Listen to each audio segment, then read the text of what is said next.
15 वर्षानंतर ईडीने कॉमनवेल्थ भ्रष्टाचार प्रकरणाचा क्लोजर रिपोर्ट न्यायालयात सादर केला आणि पुण्यात सुरू झाला। कारण होतं सुरेश कलमाडी यांना क्लोजर रिपोर्ट मध्ये मिळालेली क्लीन चिट। या निकालानंतर पुण्यात कलमाडींच्या कार्यकर्त्यांनी रस्त्यावर उतरून जल्लोष साजरा केला, मिठाई वाटली, ढोल ताशे वाजवले आणि विजयाचा नारा देत फटाके फोडले। पण 2010 साली संपूर्ण देशाला हादरून सोडलं तो कॉमनवेल्थ गेम्स घोटाळा। नेमका होता काय, ज्याने पुण्याच्या एकेकाळी प्रभावशाली खासदार आणि काँग्रेसचे माजी मंत्री सुरेश कलमाडी यांचं राजकीय आयुष्य उद्ध्वस्त केलं। 70,000 कोटींचा हा घोटाळा असल्याचे आरोप नेमके काय होते ते जाणून घेऊया आजच्या या व्हिडिओमधून। नमस्कार, मी ओमकार आणि तुम्ही बघताय महाराष्ट्र कट्टा।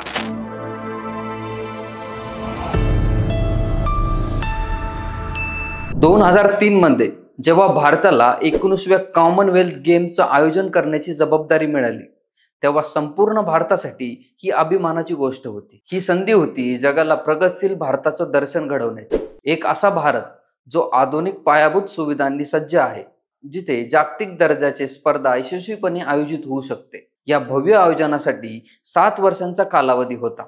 या काळात दिल्लीत मोठ्या प्रमाणावर कामं झाली। मेट्रो रेल्वेचं जाळं विस्तारलं गेलं, नवीन पूल आणि फ्लायओव्हर बांधले गेले, आधुनिक स्टेडियम, रेसिंग ट्रॅक, स्विमिंग पूल आणि खेळाडूंसाठी स्टेडियम उभारले गेले। सुरुवातीला या प्रकल्पाचा अंदाजित खर्च 1600 कोटी रुपये होता, पण जसजशी तयारी पुढे सरकली तसा तसा हा आकडा वाढत गेला। 2010 पर्यंत हा खर्च 11,000 कोटींवर पोहोचला आणि शेवटी आयोजकांनी आणखी 900 कोटीची मागणी केली। या वाढत्या खर्चाने आर्थिक नियोजनावर प्रश्नचिन्ह निर्माण झालं आणि संशयाचे वातावरण निर्माण झाले। 3 ऑक्टोबर 2010 रोजी या स्पर्धेचं उद्घाटन होणार होतं, पण त्यापूर्वीच अडचणी समोर येऊ लागल्या। 23 सप्टेंबरला बीबीसीने क्रीडाग्रामच्या अवस्थेची धक्कादायक छायाचित्र प्रसारित केली। खेळाडूंसाठी तयार केलेल्या खोल्यांमध्ये घाणीचं साम्राज्य, बेडची दयनीय अवस्था, बाथरूम मध्ये पाण्याचे गळके नळ आणि काही ठिकाणी तर साप आणि माकडंही आढळली। स्पर्धा सुरू होण्यास फक्त 3 आठवडे बाकी असताना ही परिस्थिती जगभरात भारताचं नाचक्की करणारी ठरली। आयोजन समितीचे सरचिटणीस ललित भानोट यांनी यावर एक वादग्रस्त वक्तव्य केलं। हा फक्त संस्कृतीचा फरक आहे। भारत आणि पाश्चिमात्य देशांमध्ये स्वच्छतेची व्याख्या वेगळी आहे। ही वक्तव्य आगीत तेल ओतणारं ठरलं आणि देश विदेशातून जोरदार टीका झाली। तरीही 3 ऑक्टोबरला स्पर्धा भव्य थाटाने सुरू झाल्या। उद्घाटन समारंभात सुरेश कलमाडी यांनी प्रिन्सेस ऑफ चायना असं चुकीचं संबोधन करून हास्यास्पद प्रसंग निर्माण केला। 13 ऑक्टोबर 2010 पर्यंत चाललेल्या या स्पर्धेत भारताने इतिहास रचला। 38 सुवर्णसह एकूण 101 पदके मिळवून पहिल्यांदा दुसरं स्थान पटकावलं। या स्पर्धेवेळी 7,000 खेळाडू आणि सपोर्ट स्टाफ राहत होते। सुरुवातीच्या दृष्टिकोनातून मोफत कॉन्डम वितरित करण्यात आले, पण खेळ संपेपर्यंत नाल्या कंडोममुळे जाम झाले। कॉमनवेल्थ फेडरेशन अध्यक्ष माईक फिनेल यांनी यावर सकारात्मक प्रतिक्रिया दिली। खेळाडू सुरक्षिततेचं पालन करत आहेत, ही चांगली गोष्ट आहे, अशी प्रतिक्रिया त्यांनी दिली होती। स्पर्धा संपल्यानंतर जे सत्य समोर आलं ते धक्कादायक होतं। या स्पर्धेत खेळाडूंनी जिंकलेल्या सुवर्ण पदकांपेक्षा जास्त सोनं भ्रष्टाचारात वाया गेल्याची टीका झाली। हा घोटाळा कसा उघडीस आला? सर्वप्रथम 29 ऑक्टोबर 2009 रोजी बकिंगहॅम पॅलेसमध्ये झालेल्या क्वीन्स बॅटन सोहळ्यापासून संशयाला सुरुवात झाली। राणी एलिझाबेथने तत्कालीन राष्ट्रपती प्रतिभा पाटील यांना बॅटन सोपवली होती आणि ही बॅटन सर्व राष्ट्रकुल देशांमध्ये फिरून दिल्लीत येणार होती। या सोहळ्यासाठी एम फिल्म्स नावाच्या कंपनीला ट्रान्सपोर्ट आणि व्हिडिओसाठी 4 कोटी रुपये देण्यात आले होते। पण ब्रिटिश उच्च आयोगाने धक्कादायक खुलासा केला की त्यांचा अशा कोणत्याही कंपनीसोबत करारच नव्हता। संशयाची सुई आयोजन समितीचे अध्यक्ष सुरेश कलमाडी यांच्याकडे वळाली। कलमाडी यांनी दावा केला की हा सल्ला लंडन मधील भारतीय उच्च आयुक्तांनी दिला होता, पण उच्च आयुक्तांनी हा दावा फेटाळला। यानंतर शंका अधिकच वाढली।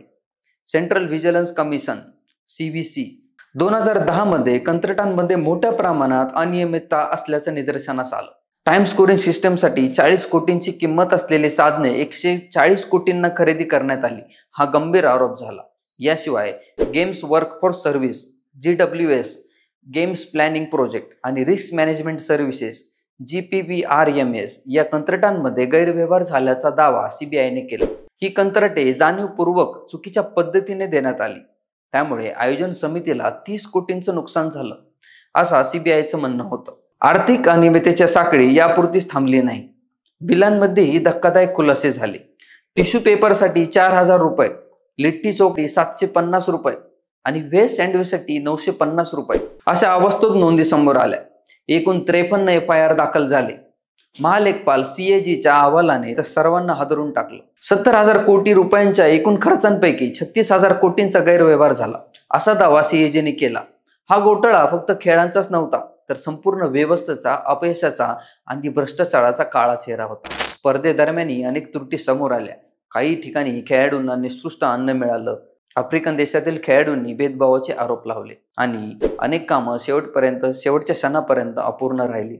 या सगळ्यांनी भारताची जागतिक पातळीवर नाचक्की झाली आणि हा घोटाळा राष्ट्रकुल खेळाचे टायटॅनिक म्हणून ओळखला जाऊ लागला. स्पर्धा संपल्यानंतर 25 ऑक्टोबर 2010 रोजी मनमोहन सिंग सरकारने माजी महालेखापालांच्या नेतृत्वाखाली एक चौकशी समिती स्थापन केली. CBI, ED आणि CBC या यंत्रणा सक्रिय झाल्या आणि स्वतंत्र तपासाला सुरुवात झाली. 2011च्या एप्रिलमध्ये CBIने पहिली चार्जशीट दाखल केली, ज्यात सुरेश कलमाडी, ललित भानोट आणि 4 इतरांना प्रमुख आरोपी बनवण्यात आलं. त्यांच्यावर फसवणूक, निधीचा गैरवापर आणि अपहरणाचे गंभीर आरोप लावण्यात आले. CBIने दावा केला की कंत्राट वाटपात जाणीवपूर्वक गैरव्यवहार झाले आणि त्यामुळे आयोजन समितीला 30 कोटींचं नुकसान झालं. पण 2014 मध्ये CBIने एक धक्कादायक पाऊल उचललं. त्यांनी क्लोजर रिपोर्ट दाखल करत म्हटलं की तपासादरम्यान कोणतेही ठोस गुन्हेगारी पुरावा मिळाला नाही आणि FIR मधील आरोप सिद्ध होऊ शकले नाही. यानंतर CBIच्या आधारे EDने मनी लॉन्ड्रिंगची चौकशी सुरू केली. ही चौकशी 15 वर्षे चालली आणि शेवटी 28 एप्रिल 2025 रोजी दिल्ली न्यायालयाने EDचा क्लोजर रिपोर्ट स्वीकारला.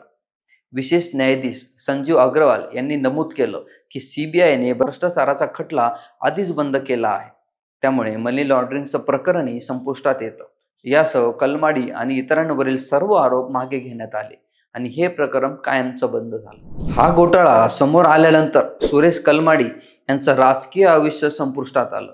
एकेकाळी पुण्याचे लोकप्रिय खासदार, काँग्रेसचे प्रभावशाली मंत्री आणि क्रीडा प्रशासक असलेले कलमाडी यांच्यावर काँग्रेसने तातडीने कारवाई केली.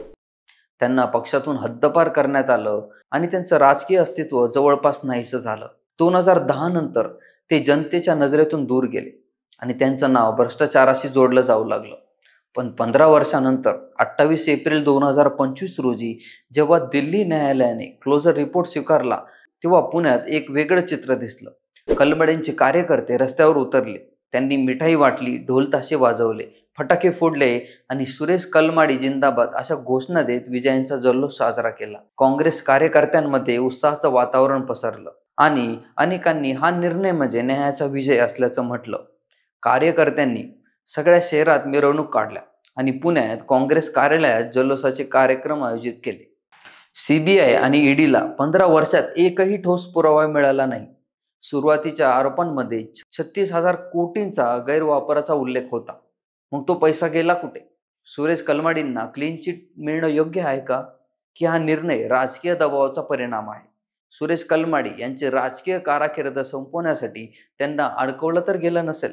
तुम्हाला काय वाटतं ते कमेंटमध्ये नक्की सांगा आणि महाराष्ट्र कट्टा या यांच्या YouTube चॅनलला नक्की सबस्क्राईब करा. धन्यवाद.